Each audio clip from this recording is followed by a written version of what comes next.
Arkadaşlar çok önemli bir noktaya değinmek istiyorum. Bu video sizlere Sustanolon'u açıkladığım video değil. Çok az bir bilginin ardından sizlere Sustanolon ile yapılabilecek kürleri ve Sustanolon'un başka ilaçlar ile nasıl karıştırılabileceği hakkında bilgiler vereceğim. Eğer Sustanolon hakkında detaylı bilgi istiyorsanız zaten o videoyu daha önce yapmıştım. Şu anda yukarıda çıkan linke tıklayarak o videoda da ulaşabilirsiniz ki bence o videoyu da mutlaka izleyin arkadaşlar. Türkiye'de ve dünyada Sustanolon'un gerçekliğine ulaşmak çok kolay. Sadece eczaneye gidip oradan bir tane Sustanolon ampul almanız mümkün arkadaşlar. Özellikle piyasada çok fazla sahte ilaç varken gerçek bir ilaçla kür yapabilmek gerçekten büyük bir şans. Daha önce de dediğim gibi bu videoda sizlere Sustanolon'un tek başına ve diğer ilaçlarla kombinesiyle yapılabilecek kürleri açıklayacağım arkadaşlar. O yüzden bence videonun hiçbir saniyesini kaçırmayın. Çünkü gerçekten çok detaylı ve çok işe yarayan kürler vereceğim sizlere. Videonun devamı kısa bir introdan sonra burada arkadaşlar.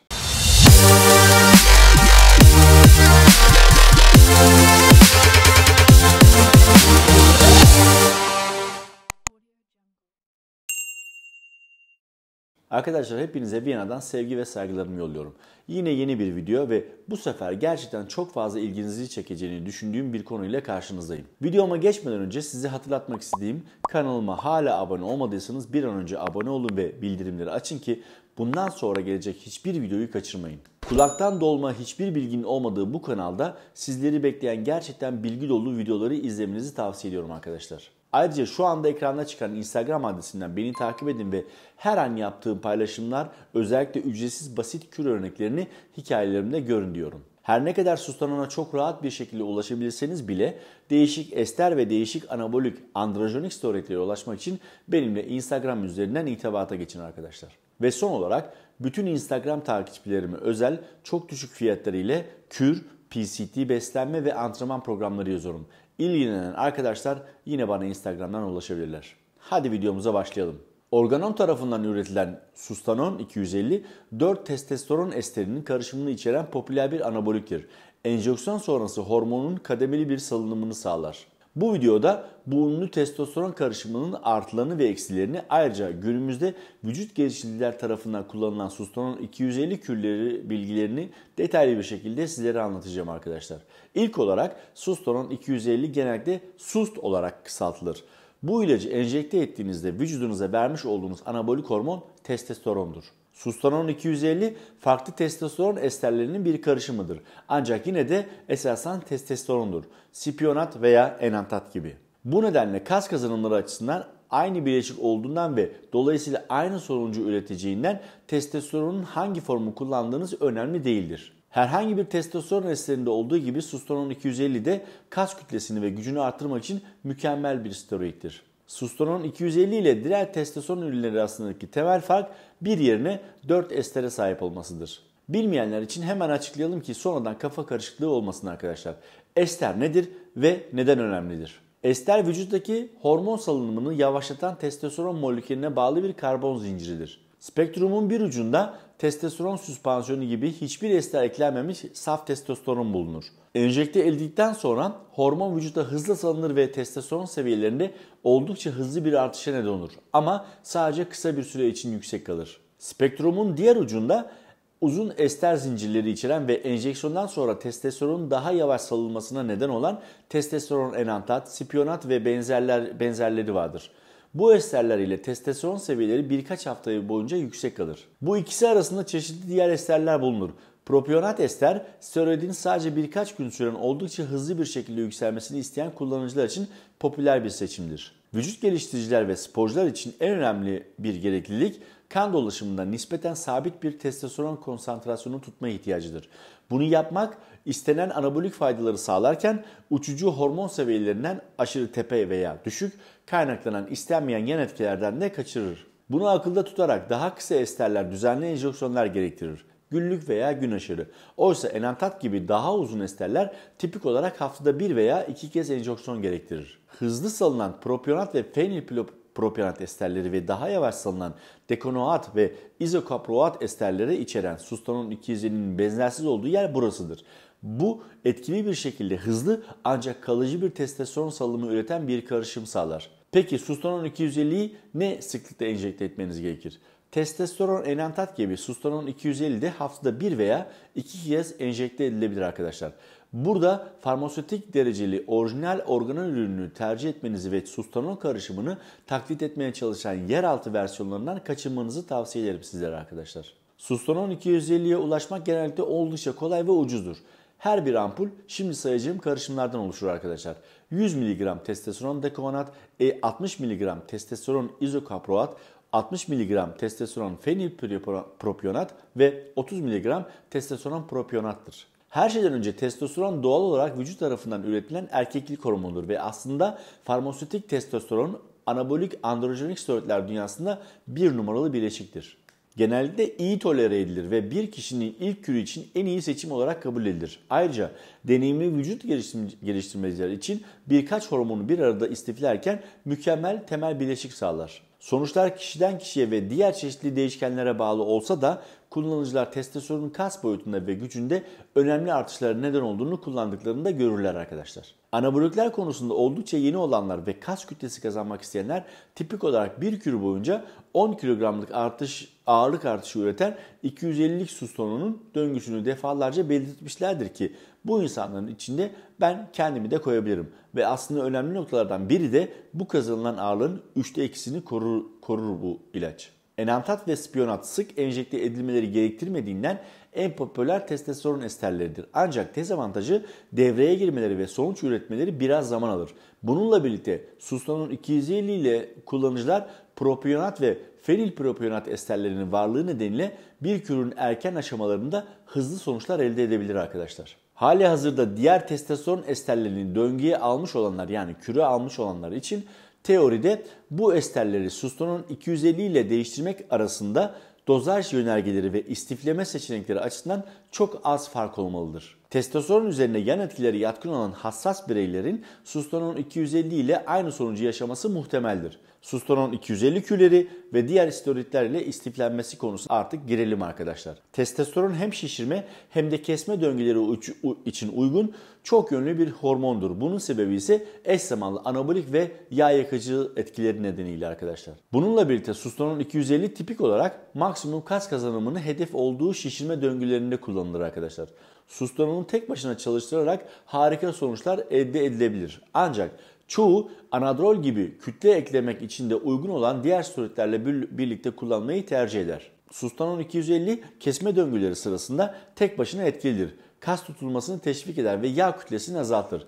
Birçok vücut geliştirici kalori açığı ile oluşan katabolik ortam nedeniyle kesim sırasında yani parçalama sırasında kas dokusunu kaybetmekten korkar. Ancak testosteron bu tür azalmış kas hipertrofisi endişelerini hafifletebilir. Orta derecede bir sustanon 250 dozu yani haftada 350 mg özellikle yağ kaybına ve kas sertleşmesine yardımcı olan diğer bileşiklerle yani anavar veya trenbolon gibi istiflendiğinde bir kesim sırasında yağsız dokuyu başarılı bir şekilde koruyacaktır arkadaşlar.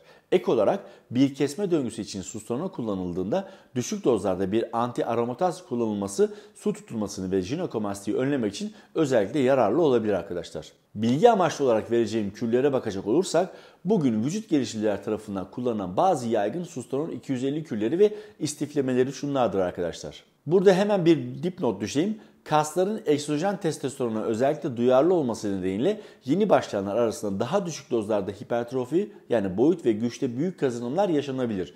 Bu nedenle yeni başlayanlar daha yüksek dozajların kullanılacağı gelecek kürlerine daha fazla büyüme potansiyeline izin vererek yüksek dozajları kullanmaktan kaçınmalıdır arkadaşlar. Bir PCT son dozajdan 4 hafta sonra başlamalıdır arkadaşlar. Dekoonatın yarı ömrü 15 gündür ve bu nedenle vücuttan çıkması oldukça uzun sürer. Bu tür PCT zamanlaması bundan sonra söyleyeceğim steroid kürlerinde de uygulanabilir arkadaşlar. Bu sustanon 250 kürü daha önce temkinli dozda testosteron kürü almış olan kullanıcılara kütle eklemeye devam edecektir arkadaşlar. Bununla birlikte daha yüksek dozlar enjekte etmek bu videonun ilerleyen bölümünde yan etkiler başlığı altında ayrıntılandıracağım daha belirgin yan etkiler de beraberinde getirecektir arkadaşlar. Ve şimdi sustanon 250'nin diğer steroidler ile istiflenmesine bakalım. Sustanon 250 ve anavar döngüsü kesme ya da parçalama için. Anavar ağırlıklı olarak yağ yakımını ve kas kazanımlarını artırmak için kesmek için kullanılan oral bir steroiddir. Kullanıcılar Sustanon 250'yi tek başına enjekte etmeye kıyasla bu kür ile daha fazla deri altı yağı yakacak ve ek yağsız kütlesi elde edeceklerdir arkadaşlar. Anavar aromatize olmaz. Bu nedenle zaten vücut yağından nispeten düşük olan kullanıcılarda kuru ve parçalanmış bir görünüm sağlar arkadaşlar. Anavar hafif bir steroiddir. Bu nedenle kolesterol, kan basıncı ve karaciğer enzimleri yalnızca orta derecede yükselir. Burada bir not düşeyim. Bu kesme döngüsünde su tutulmasını veya jinekomastiği önlemek isteyen kullanıcılar anastrozol alabilir. Her gün alınan 0,5 mg östrojen seviyelerinin yükselmesini başarılı bir şekilde önleyecektir arkadaşlar. İkinci kürümüz Sustanon 250 ve Decadrobolin kürü. Bu güçlü bir şişirme kürüdür. Ancak yan etkiler açısından en hafif kombinasyonlardan biridir. Bu kür daha fazla kas büyümesini teşvik etmek için birkaç testosteron kürü yapıldıktan sonra da kullanılabilir arkadaşlar. Decadrobolin uzun esterlere sahiptir ve bu nedenle yavaş etkili bir steroiddir. Dolayısıyla 10 haftalık uzun bir kür olması gerekir arkadaşlar. Decadrobolin tipik olarak haftada bir kez enjekte edilir. Hem testosteron hem de decadrobolin bugün tıp dünyasında FDA onaylı steroidler olmaya devam ediyor ve tıbbi gözetim altında ve terapötik dozajlarda kullanıldığında güvenliklerini sergiliyorlar arkadaşlar. Sustanon 250 ve Trenbolon döngüsü. Sustanon 250 ve Trenbolon şişirme veya kesme amacıyla kullanılan güçlü bir kombinasyondur. Bu ikili olağanüstü kas kazanımlarına neden olurken aynı anda hızlı yağ kaybını teşvik edecek yüksek androjen seviyeleri nedeniyle yağ dokusunda doğrudan yağ yakma etkisine neden olacaktır arkadaşlar. Bu iki bileşik aynı anda kullanıldığında belki de yağsız kütleyi artırmak için en iyi steroidlerdir. Bununla birlikte bu kür kardiyovasküler sağlık açısından Trenbolon'un toksik doğası nedeniyle yalnızca ileri düzey steroid kullanıcıları için uygundur. Bu kür definasyon amacıyla kullanılırsa su tutmasını önlemek için anastrozol gibi bir antiöstrojen kullanılabilir. Ancak bunu yapmak yüksek tansiyonun etkilerini aromataz enzimini inhibe ederek kolesterol oranlarını kötüleştirdiği için şiddetlendirebilir arkadaşlar. Sustanon 250, anadrol ve trenbolon döngüsü arkadaşlar. Burada hemen bir not. Bu döngü yalnızca tipik olarak deneyimli steroid kullanıcıları tarafından gerçekleştirilir arkadaşlar. Bu bir vücut geliştiricinin alabileceği en güçlü şişirme kürüdür ve kütlede rakipsiz artışlara neden olur. Onlarca yıldır steroid alan kullanıcılar bile bu üçlünün gücünden dolayı bu döngüden etkileyici kazançlar elde edebilirler arkadaşlar.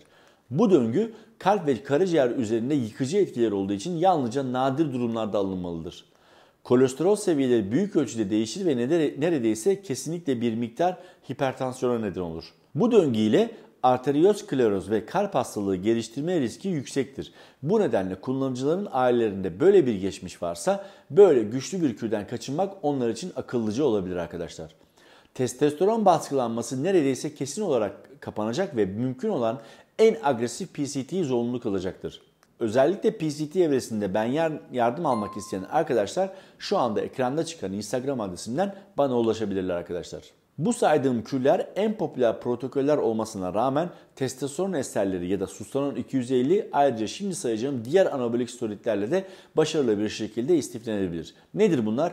Dianabol, Winstrol ve Primobolan. Sustanon 250'nin yan etkilerine bakacak olursak arkadaşlar diğer testosteron ürünlerinde olduğu gibi Sustanon 250 istenmeyen birkaç yan etki üretebilir. İlk olarak androjenik ilişkili yan etkiler şimdi saydığım etkileri ortaya çıkartabilir arkadaşlar.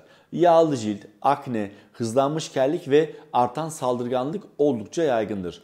Tüm steroidlerde olduğu gibi tolerans kişiden kişiye değişir. Bu tür bir hassasiyeti ancak bir döngü başlatıldığında ölçmek mümkündür.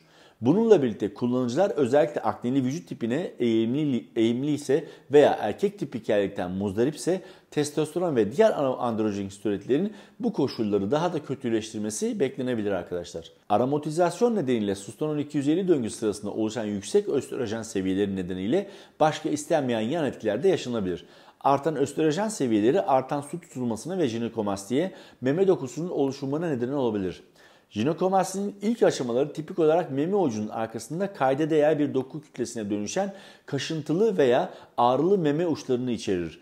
Kontrol edilmezse bu doku genişlemeye devam edebilir ve ancak ameliyatla düzeltilebilir. Neyse ki çoğu kullanıcı testosteronu tolere edilebilir buluyor ve jinekomastiden muzdarip değil. Östrojenle ilgili bu tür yan etkileri genellikle bir antiöstrojen veya aromataz inhibitörü ile kontrol edilebilir arkadaşlar. Antiöstrojen ürünleri Nolvadex ve Clomid gibi östrojen ile reseptör seviyesindeki aktif olarak rekabet ederek etkilerini azaltır. Hem Nolvadex hem de Clomid ucuzdur ve tedarik edilmesi kolaydır.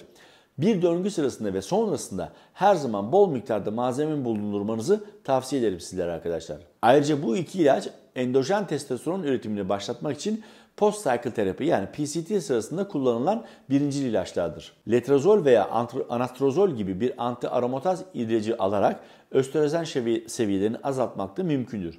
Bu ilaçlar testosteronun östrojene dönüşümünü azaltır ve tipik olarak östrojenik yan etkilere yatkın olanlar tarafından iyi bir döngü sırasında alınır arkadaşlar. Testosteron ya da sustanol 250 ayrıca endojen testosteron seviyelerini baskılayarak potansiyel testiküler atrofiye yani büzülmeye neden olur. Bu nedenle herhangi bir döngünün sonunda her zaman doğal hormon üretiminin geri kazanılmasına yardımcı olan uygun bir döngü sonrası tedavinin yürütülmesini sağlayan arkadaşlar. Bu konuda ben sizlere yardımcı olabilirim. Sustanon 250 enjekte edilebilir bir steroid olması nedeniyle hepatik yani karaciğer herhangi bir etkiye neden olmaz arkadaşlar. Sustanon 250 ve diğer testosteron esterleri LDL kolesterol seviyelerini yükseltir. Ancak bu etki diğer androjenik anabolik steroidlere kıyasla akuttur. Aslında testosteron kardiyovasküler açıdan en az yıkıcı steroidlerden biri olarak görülmektedir. Ancak yine de önlemler alınmalıdır arkadaşlar. Balık yağı takviyesi günlük 4 gram olmak üzere düzenli kardiyo ve kan lipidlerini izlemek için doktorunuzda sık sık kontroller de bu listeye dahil edilebilir arkadaşlar. Evet arkadaşlar benden bugünlük bu kadar. Umarım bu video sizlerin işine yarar ve bu video sizlere kılavuzluk edebilir. Eğer aklınızda sorular varsa, nasıl yapmak istediğinizi bilmiyorsanız ve profesyonel bir destek almak istiyorsanız benimle Instagram üzerinden iletişime geçebilirsiniz. Arkadaşlar her şeyden önce bu videodan memnun kaldıysanız ve bundan sonra da böyle videoların gelmesini istiyorsanız ilk önce kanalıma abone olup bildirimleri lütfen açmayı unutmayın arkadaşlar. Hepinize önce sağlık, sonra bol sporlu, sonra da bol kazançlı günler diliyorum arkadaşlar. Hoşça kalın.